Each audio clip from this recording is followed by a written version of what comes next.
तर बघा काय माहिती आहे, राज्यातील शिक्षकांसाठी एक महत्त्वाची आणि आनंदाची बातमी आहे. शिक्षक पात्रता परीक्षा TET संदर्भातील विद्यमान शासन निर्णयात बदल होण्याची शक्यता आहे.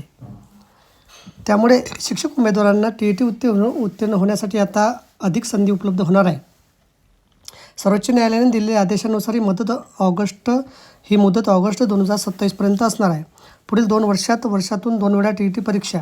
महाराष्ट्र राज्य परीक्षा परिषदेकडून मिळालेल्या माहितीनुसार 2026-27 शैक्षणिक वर्षात TET परीक्षा 2 वेळा घेण्याचे नियोजन आहे.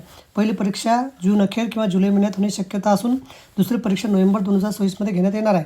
तसेच 27-28 शैक्षणिक वर्षातील पहिली TET परीक्षा जून 2027 मध्ये घेतली जाईल, कारण त्या परीक्षेचा निकाल 31 ऑगस्टपूर्वी जाहीर करणं बंधनकारक आहे.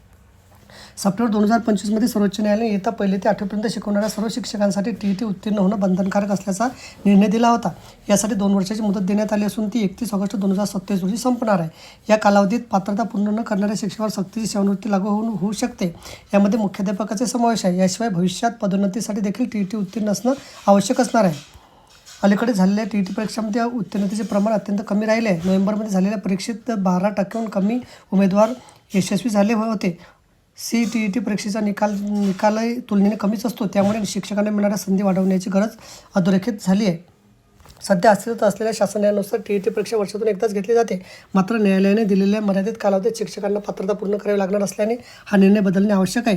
या प्रस्तावाला राज्य सरकारकडून लवकर मान्यता मिळणार का, याकडे राज्यातील सुमारे 1.5 लाखाहून अधिक शिक्षकांचे लक्ष लागले आहे. तर बघा, अशा प्रकारे अत्यंत महत्त्वाची माहिती आपल्याला समजली असेल. व्हिडिओसुद्धा आवडला असेल लाईक करा, शेअर करायला विसरू नका. धन्यवाद.